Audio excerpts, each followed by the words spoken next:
tener una...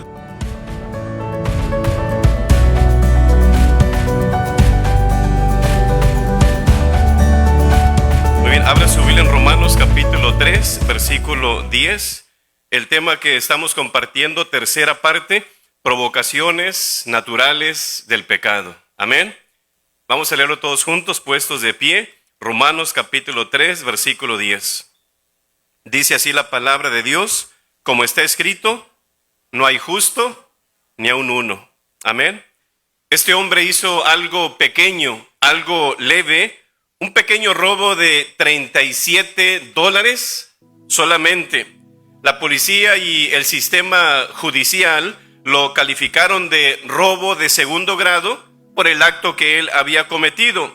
No hubo amenazas, no hubo violencias, no hubo sangre. Simplemente donde iban ahí por la banqueta, se le arrebata la billetera a un peatón que iba ahí de pasada. Pero como era la tercera vez que este hombre había sido convicto de robo, y conforme a la ley de su país, al que comete 3 veces el mismo delito, lo encierran en la cárcel de por vida. Y condenaron a cadena perpetua a este hombre, Paul Rivers, de 26 años de edad.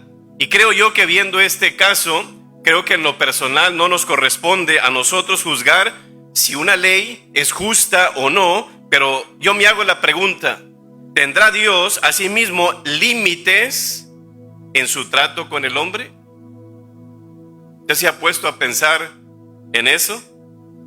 ¿Qué hará Dios con los que pecan más de 3 veces el mismo pecado? ¿Va a tolerar Dios ese pecado más de 3 veces? Tal vez aquellas personas que mienten, o va a tolerar Dios al chismoso más de 3 veces. Dios va a tolerar al que adultera más de 3 veces, aún continuamente cometiendo su infidelidad. ¿Qué del hipócrita? ¿Qué del engañador, del ladrón, del homicida, del homosexual? ¿Va a actuar Dios de la misma forma, de esta manera? ¿Usted se ha puesto a pensar en eso?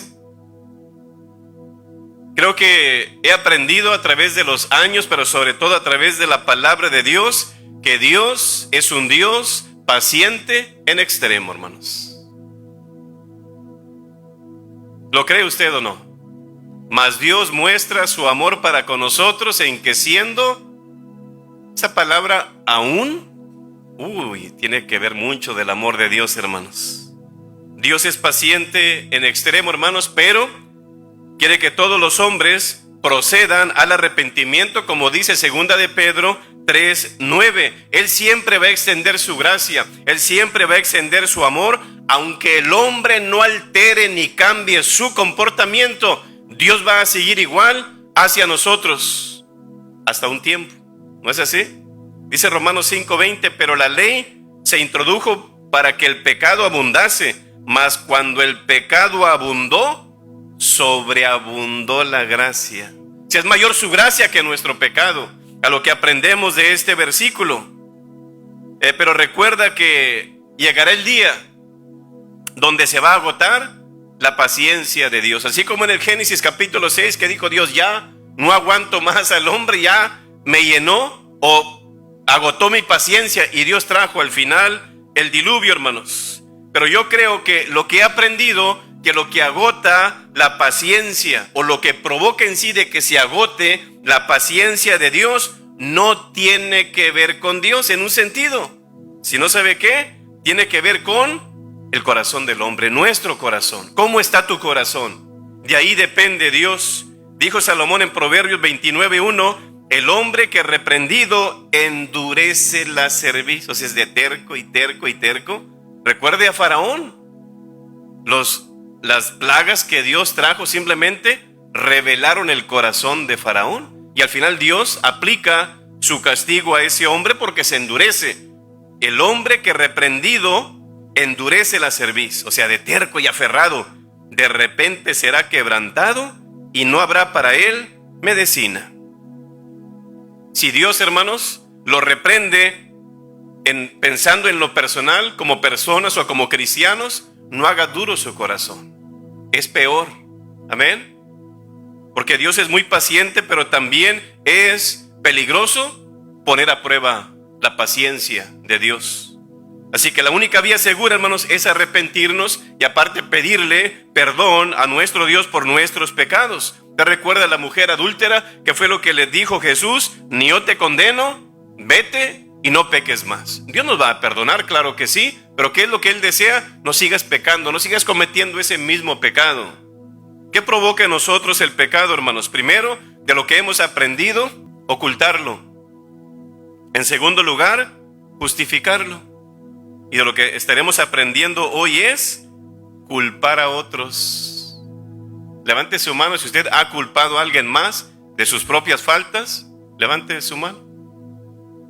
Creo que todos lo hemos hecho en algún momento, ¿no es así? Y qué bueno que levantó su mano. Si no hubiera agregado otro pecado de mentira en su vida, ¿no es así? Fíjense lo que dice Génesis, capítulo 3, versículo 12, hablando de culpar a otros. Dice Génesis 3:12, y el hombre respondió: la mujer que me diste por compañera me dio del árbol. ¿Y qué dice? Y yo comí. Aparte de mandilón, ¿verdad? Muy sumiso este hombre. Versículo 3, entonces Jehová Dios dijo a la mujer, ¿qué le dice Dios, hermanos? ¿Qué es lo que has hecho? Y dijo la mujer, perdóname, Señor, me equivoqué. Yo sé que no debí de darle a mi marido. No, ¿qué dijo ella? La serpiente me engañó y pues yo comí. Yo creo que Adán pensó que tenía el derecho de pecar. Y creo que por eso, o por esa razón, él culpa a Dios por la mujer que le había dado. Pero Eva al final culpa a la serpiente. Fíjese, Adán le echa la culpa a Dios y da a entender como, mira, yo hubiera permanecido inocente si tú no me hubieras dado a esta mujer. Yo todavía fuera santo, fuera sin pecado, pero ella, tú me la diste, tú tienes la culpa. Es lo que da a entender él. Asimismo nosotros siempre buscamos a alguien más a quien señalar cada vez que nos enfrentemos a un error o a nuestro propio pecado. Y nuestro cónyuge puede ser, hermanos, puede ser nuestros hijos, un hermano, puede ser nuestros padres, un jefe o un compañero de trabajo, el pastor, un amigo o aún Dios mismo. Podemos culparlo por lo que nos sucede en ocasiones, ¿sí o no? Con tal de que nosotros nos veamos bien, santos, morales y sin error o perfectos. ¿Cómo se llaman las personas que le echan la culpa a las demás? ¿Usted sabe cómo se llaman? Víctimas. Víctimas. El victimismo es un trastorno de personalidad, hermanos, muy común en nosotros, en el cual culpamos a otras personas de nuestro pecado o de nuestras conductas. ¿Usted ha visto eso? Que hacen ciertas cosas que no son buenas y aparte, no, es que tal y tal, ¿sí o no? Adán y Eva desobedecieron a Dios y su reacción inmediata, hermanos, fue esconderse. Pero ¿sabe qué es lo interesante de esto de esconderse? Fíjense nomás, en lugar de correr hacia Dios, corrieron de Él. Es lo que hace el pecado. Siempre nos aleja de Dios, nos aleja de la familia, nos aleja de la iglesia, nos aleja de los amigos. Eso es lo que hace el pecado, hermanos. Y en el momento que pecamos, el hombre cambia, escuche esto, cambia, fíjese, su dignidad de cabeza de la creación por el de cola de la creación, dice la palabra en Deuteronomio. Pierdes la autoridad, pierdes tu valor en sí. En el Génesis, cuando Dios preguntó, quiero que vaya a Génesis capítulo 3, ¿dónde estás tú?, le pregunta a Dios, y Adán responde en Génesis 3, versículo 9, mas Jehová Dios llamó al hombre y le dijo, ¿dónde estás tú? Versículo 10, y él respondió, había una comunión muy cercana con Dios. Oí tu voz en el huerto y tuve miedo porque estaba desnudo y me escondí. ¿Cuántas cosas vemos aquí, hermanos? En primer lugar, tuvo miedo, se dio cuenta que estaba desnudo, cosa que antes era normal para él y Dios, y ahora dice aparte, me escondí. Eso es lo que hace el pecado, hermanos, que queremos siempre esconderlo. ¿Quién ha escondido su pecado? Levante su mano. De alguna otra manera, siempre lo hacemos, hermanos. Adán y Eva Escondieron su vergüenza de aquel que lo conocía o conocía la vergüenza a la perfección, hermanos. ¿No es así? Del único que podía genuinamente hacer algo al respecto, de él se esconden. Es como cuando pecamos, ¿qué hacemos? Nos alejamos de Dios cuando es Él quien puede perdonarnos, no tu cónyuge, ni tu familia, ni nadie, primeramente nuestro Dios. Amén. Así que en el trabajo, creo que todos hemos pasado por eso. Cuando algo sale mal, siempre escuchamos las autojustificaciones. Esa no es mi responsabilidad. Ese no es mi trabajo. Este es el trabajo de tal, ¿sí o no? Bueno, en sus trabajos salen todos perfectos, gloria a Dios, ¿verdad? Pero ¿sabe qué, hermanos? En los conflictos de los matrimonios, regularmente, ¿qué es lo que se dice? No es mi culpa, es la culpa de ella, ¿sí o no? Si pensamos, por ejemplo, en los jóvenes, ¿qué dicen? Ese no es mi problema. Si pensamos, por ejemplo, en los niños, ¿qué es lo que dicen ellos? De Tin Marín, de Don Pingüe, cúcara, mácara, títere fue, yo no fui, fue tete, ¿sí o no? Siempre estamos apuntándole a alguien más, hermanos. Y lo mismo sucede o sucedió en el jardín. Vivimos en una cultura, hermanos, que odia a los inocentes y ama a los hipócritas. ¿Sí o no? Esa es la realidad. Una cultura, hermanos, que no asume sus responsabilidades y aparte no se hace responsable de sus actos. Nuestras desgracias, a lo que he aprendido, hermanos, nuestras desgracias son siempre culpa de alguien más. Y dicen, soy así por culpa de ellos. Es que ellos me hicieron así, así. Todo esto, hermanos, viene desde el Edén, es parte de nuestro ADN. Amén. Y decimos, tengo problemas por culpa de mi esposa, o grito porque mis hijos me provocan, o me emborracho porque mis amigos me forzaron, o estoy enfermo por la culpa de la comida rápida que venden aquí en el Kentucky, ¿verdad? Que unos paquetes, ¿verdad? Unos paquetengordes, ¿verdad? Pero bueno, cuando Pilato, hermano, sentencia a Jesús a la muerte, no pasa mucho tiempo, y así rapidito su conciencia le acusa y dice en Mateo 27, 24, quiero que vaya ahí, Mateo 27, 24, dice, viendo Pilato que nada adelantaba, sino que se hacía más alboroto, tomó agua y se lavó las manos delante del pueblo. ¿Cuántas veces nosotros también queremos lavarnos las manos echándole la culpa a alguien más? Para quedar bien. Y luego fíjese, diciendo, ¿qué dice lo que sigue, hermanos? Inocente soy. ¿En serio? Tú tienes el poder de condenarlo o soltarlo. Inocente soy yo de la sangre de este justo. Y luego ¿qué dice? Allá vosotros. ¿No es lo que queremos y hacemos nosotros también, hermanos?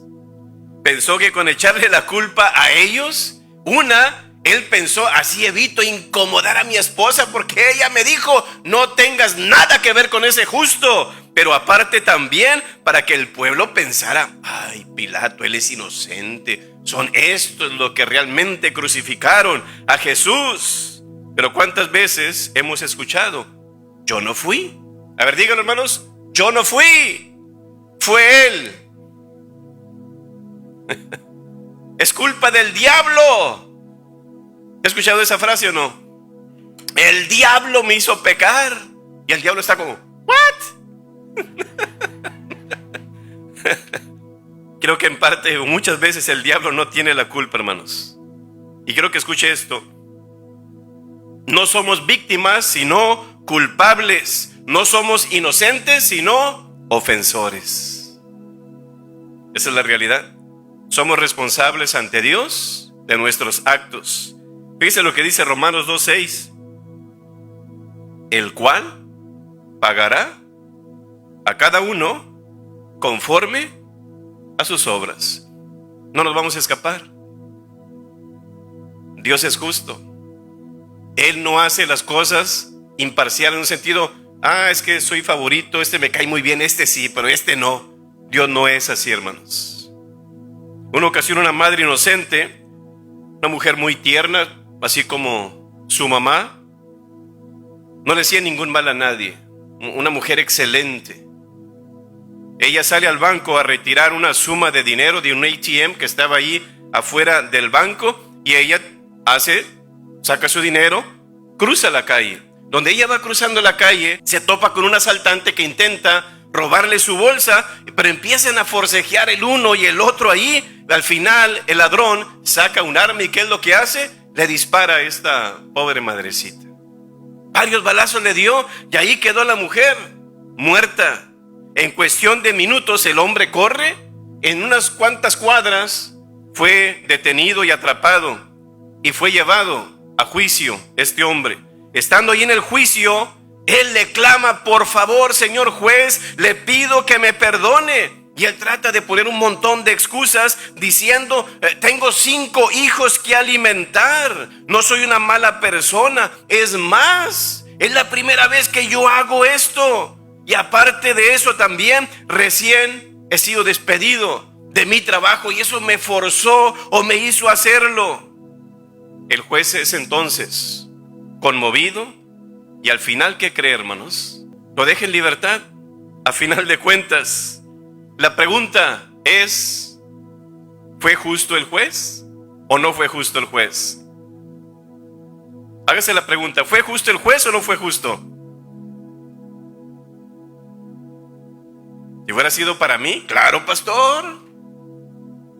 Por el contrario, yo creo, hermanos, que actuó movido por sus sentimientos y no aplicando la justicia. Amén. Pero Dios aplicará, hermanos, un día la justicia adecuadamente y correctamente. En la palabra tenemos varios ejemplos de hombres que se equivocaron y no asumieron su responsabilidad. Muchos de ellos. Uno de ellos fue Aarón. ¿Usted se acuerda cuando hizo ese becerro de oro? Bueno, quiero que vaya a Éxodo capítulo 32. Éxodo 32, versículo 1 dice: viendo el pueblo que Moisés tardaba en descender del monte, se acercaron entonces a Aarón y le dijeron: levántate, haznos dioses que vayan delante de nosotros, porque a este Moisés, el varón que nos sacó de la tierra de Egipto, no sabemos qué le haya acontecido. Y Aarón les dijo: apartad los zarcillos de oro que están en las orejas de vuestras mujeres, de vuestros hijos y de vuestras hijas, y traédmelos. Entonces todo el pueblo apartó los zarcillos de oro que tenían en sus orejas y los trajeron a Aarón. Versículo 4: y él los tomó de las manos de ellos y le dio ¿qué? Forma con buril, e hizo de ellos un becerro de fundición. Entonces dijeron: Israel, estos son tus dioses que te sacaron de la tierra de Egipto. Versículo 5: y viendo esto, Aarón edificó un altar delante del becerro, y pregonó Aarón y dijo: mañana será fiesta para Jehová. Y el día siguiente madrugaron y ofrecieron holocaustos y presentaron ofrendas de paz, y se sentó el pueblo a comer y a beber, y se levantó a regocijarse. Versículo 7: entonces Jehová dijo a Moisés: anda, desciende, porque tu pueblo que sacaste de la tierra de Egipto se ha corrompido. Pronto se han apartado del camino que yo les mandé, se han hecho un becerro de fundición y lo han adorado, y le han ofrecido sacrificios, y han dicho: Israel, estos son tus dioses que te sacaron de la tierra de Egipto. Fíjese, cuando Moisés baja de la montaña, vio que el pueblo estaba cantando, estaba danzando y estaban adorando un becerro. Pero fíjese lo que dice el versículo 19: y aconteció que cuando él llegó al campamento y vio el becerro y las danzas, ardió la ira de Moisés, y arrojó las tablas de sus manos y las quebró al pie del monte. 20: y tomó el becerro que había hecho y lo quemó en el fuego y lo molió hasta reducirlo a polvo, que esparció sobre las aguas, y lo dio a beber a los hijos de Israel. Versículo 21: y dijo Moisés a Aarón: ¿qué te ha hecho este pueblo que has traído sobre él tan gran pecado? Y respondió Aarón: no se enoje mi señor, tú conoces al pueblo que es inclinado al mal, porque me dijeron: haznos dioses que vayan delante de nosotros, porque a este Moisés, el varón que nos sacó de la tierra de Egipto, no sabemos qué le haya acontecido. Y yo le respondí: ¿quién tiene oro? Apartadlo. Y me lo dieron. y lo eché en el fuego y salió este becerro. ¿Era verdad? Aarón le quería dar a tole con el dedo a Moisés. Yo agarré el oro, lo aventé al fuego y ¡pum! Apareció este becerro. Mira, hija, que quería darle a tole con el dedo a Moisés. Así son nuestros padres también. ¿Qué dicen los hijos? No, yo no andaba tomando. Con tus papás te conocen, ¿verdad? No, yo no andaba con tales amigos. Ya saben cómo eres. ¿Sí o no? No nos podemos engañar, hermanos. Así mismo era con esto. Fíjese el versículo 3. No era verdad, porque dice el 3: entonces todo el pueblo apartó los zarcillos de oro que tienen en sus orejas, las traen a Aarón, y al final, ¿qué hace? Él mismo, ¿qué hizo, hermanos? Le dio forma con buril, versículo 4, e hizo de ello un becerro de fundición. O sea, no salió del fuego como le dijo a Moisés, sino que él mismo le dio forma. Quería como taparle el ojo al macho, como, no, yo no fui, yo lo aventé y salió este becerro, y pues después lo adoramos. ¿Ve usted, hermanos? ¿Aceptaron su culpa? No. Dijo, no, yo no sé qué pasó aquí, ¿verdad? Según lo echó, pero al final le dio forma, hermanos. Yo creo que todos tenemos la tendencia a culpar a los demás, ¿sí o no? A la esposa, a los hijos, a los compañeros de trabajo. Esto fue un grave pecado ante Dios, poniendo un becerro como un representante de Dios. ¿Y qué hizo Dios, hermanos? Dios lo rechazó. Si tú piensas, voy a adorar al niño Fidencio, ¿verdad? O voy a adorar a San Martín de Porres, que voy a adorar a no sé qué. Pero es que es una representación de Dios. ¿Qué dice Dios? Yo no lo acepto. Y al final, ¿qué sucede, hermanos? Muere el pueblo. Y al final sería bueno hacer un sermón que se llame Bebiendo Oro. Porque dice, muele el becerro, aviéntelo al río, y que el pueblo tome el agua del río. ¿Cuántos murieron al final? 3,000 personas. 3,000 personas. ¿Qué significa eso, hermanos? Que Dios no acepta la idolatría. Dios no acepta que tú te postres o adores un ídolo, sea lo que sea. Aunque tú quieras representar a Dios en él, ¿qué dice Dios? Yo no lo acepto. No tendrás dioses falsos delante de mí, dice el Señor. Yo se lo digo porque sobre aviso no hay engaño, hermanos. Amén. Ahora, la pregunta es, ¿son algunos pecados peores que otros? Yo creo que sí. Yo sé que generalmente hablando, no, todos los pecados son igual, pastor. Todos te distancian de Dios, Dios los condena y al final te manda al infierno por ellos. ¿Es verdad eso? Sí, es verdad. ¿Pero son algunos pecados peores que otros? Sí. Aunque todo pecado delante de Dios sí es serio y es merecedor de castigo eterno, las Escrituras distinguen entre grados o consecuencias del pecado. La palabra dice en Génesis 13:13 que los hombres de Sodoma eran malos y pecadores contra Jehová en gran manera. Si no fuera tanto, ¿por qué entonces enviar fuego y azufre? Génesis 18:20 dice que los hombres de Sodoma eran malos y el pecado de ellos se ha agravado en extremo. Hay 3 factores, hermanos, que determinan la seriedad de un pecado. En primer lugar, las 3 I's. Primero, intensidad. Hay pecados que sí son severos, graves o serios, conforme a Proverbios 6, 17, 19, Gálatas capítulo 5, 19 al 21, Primera de Corintios 6, 9 al 11, Apocalipsis 21 al 8. Usted lee esos versículos, hermanos, y casi todos son los mismos. Y dice Dios, como estos pecados, creo yo, que son graves o serios ante Dios.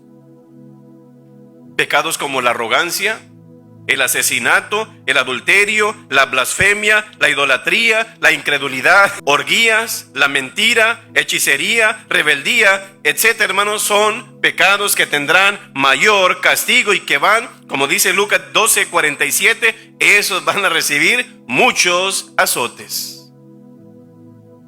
Una ocasión Jesús le dice a Pilato en Juan capítulo 19, versículo 11, el que a ti me ha entregado, mayor pecado tiene. Mismo Jesús. Creo que una pudiera referirse al sumo sacerdote, o digo yo, a lo mejor fue un poquito más atrás a referirse a Judas Iscariote. ¿Por qué? Porque lo traicionó voluntariamente.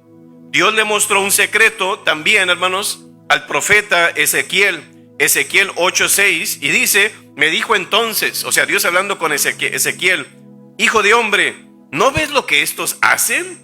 Las grandes abominaciones que la casa de Israel hace aquí para alejarme de mi santuario. Y digo yo, con esta frase, para alejarme de mi santuario, digo yo, a lo mejor Dios a veces no está en algunas iglesias con lo que hacemos, hermanos, a las piruetas que practicamos en las iglesias. Dice, pero vuélvete aún y verás abominaciones mayores. Entonces Dios distingue, hermanos, los grados de pecado, como vemos aquí, en intensidad. Así que aparte también, hermanos, yo creo que unos son graves y otros no, pero todos, a lo que vemos en la palabra, van a recibir su castigo. Pero otro factor que determina la seriedad de un pecado, sí, segundo es intención.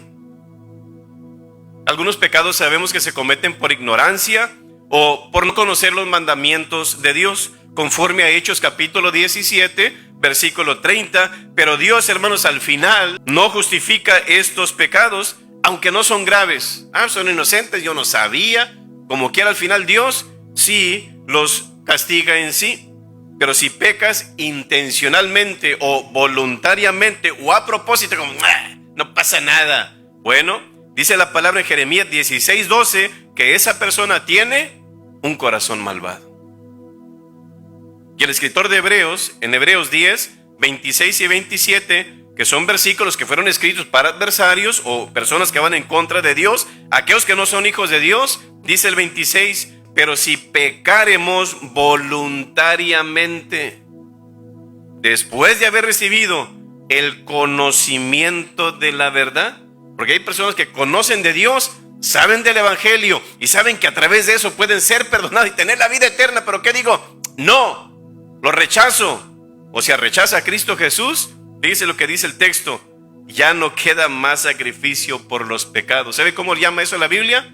Blasfemia contra el Espíritu Santo. Y dice el 27, sino una horrenda expectación de juicio y de hervor de fuego que ha de devorar a los adversarios.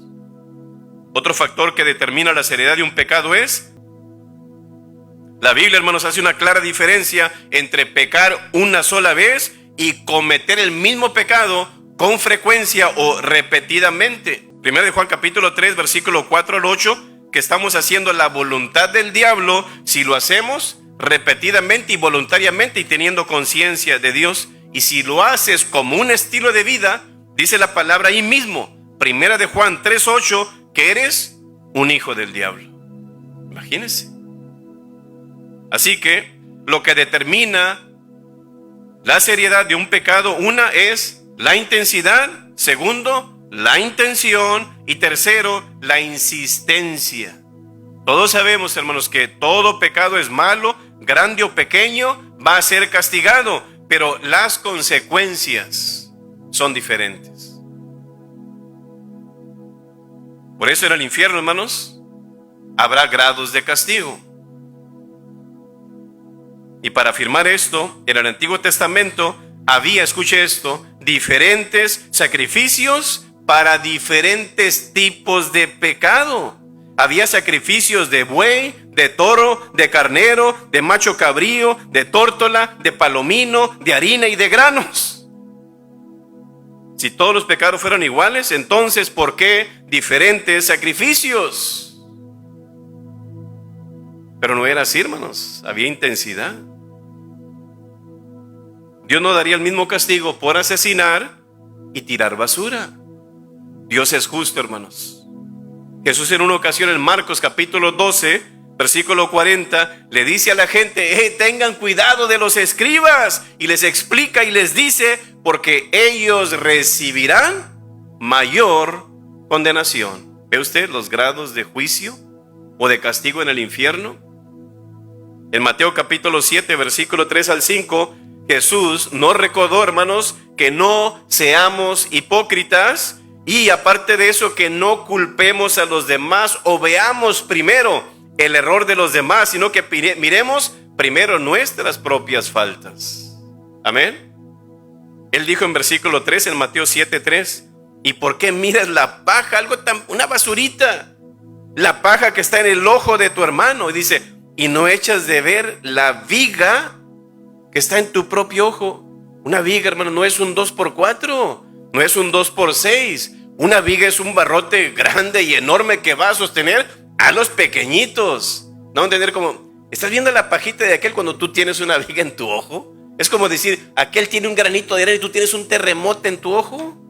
Dice, ¿cómo está eso?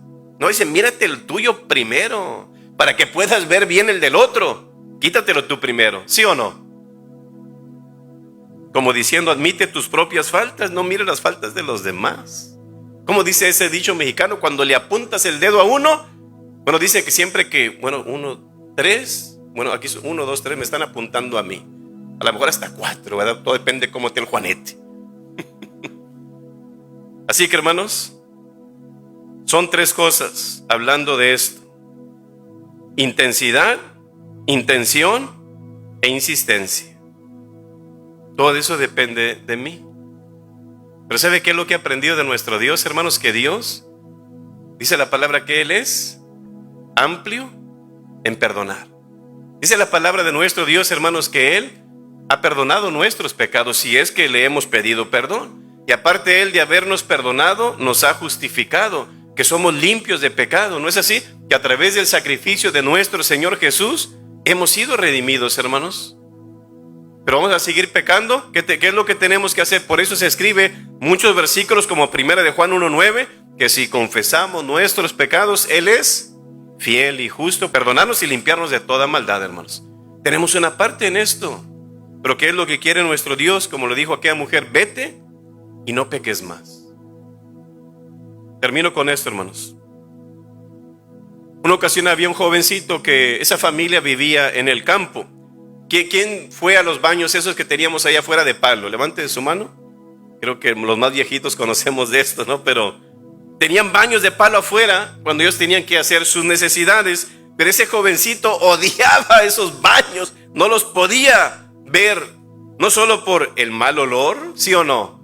Olía medio rarito. Pero también por el calor, sobre todo en el verano, y muy frío en el invierno. Tocó la casualidad que ese baño estaba en orilla de un canal o un río que pasaba. Y este joven estaba decidido, hermanos, que un día yo voy a empujar ese baño para que se vaya en el río, ese baño apestoso, ¿eh? Llegó un día, hermanos, donde empieza a llover y sí, llovió mucho y el río iba lleno. Este jovencito supo, este es el momento para deshacerme de ese baño apestoso al final de cuentas. Aunque había lluvia, había vientos y había truenos, corrió de la casa hacia el baño este jovencito. Entonces estaba viendo ahí entre el monte y empieza a agarrar un palo grande, lo mete debajo del baño y le empieza a apalancar y empieza a empujarlo hacia el río. Finalmente el baño cae sobre el agua y el río se lleva el baño al final de cuentas. Y, ay, gracias a Dios, ¿verdad? Y él se va tranquilo para su casa. Y al llegar la noche, se reúnen en casa, se sientan a la mesa a comer. Y ahí estaba también papá. Y dice el papá, esta noche va a haber varazos. Esta noche va a haber disciplina. No, el jovencito peló los ojos. Sabía que se refería a él y sabía que lo iban a castigar. El papá le dice, alguien tiró el baño en el río ahora. Fuiste tú, hijo, ¿verdad que sí? Y el jovencito, ¿qué cree que dijo? Sí, papá, fui yo.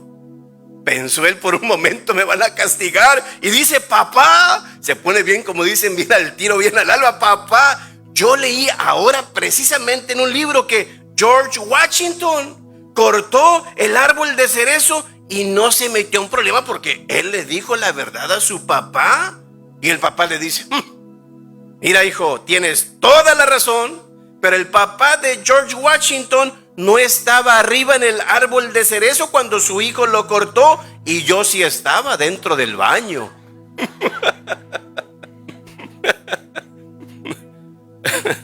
Aunque haya castigo, hermanos, tenemos que admitir nuestras faltas. Tenemos que admitir nuestras culpas. ¿Sabe por qué? ¿A dónde lleva a que yo no admita mis faltas y mis culpas? Al endurecimiento, hermanos. A un corazón impedernido, a un corazón duro, que todo corazón, como leímos en Proverbios, que se hace duro, ¿qué hace Dios? Dice, de repente te va a llegar el castigo. Así que no haga duro su corazón. Hágalo blando, entrégueselo al Señor y el Señor se va a encargar. Amén.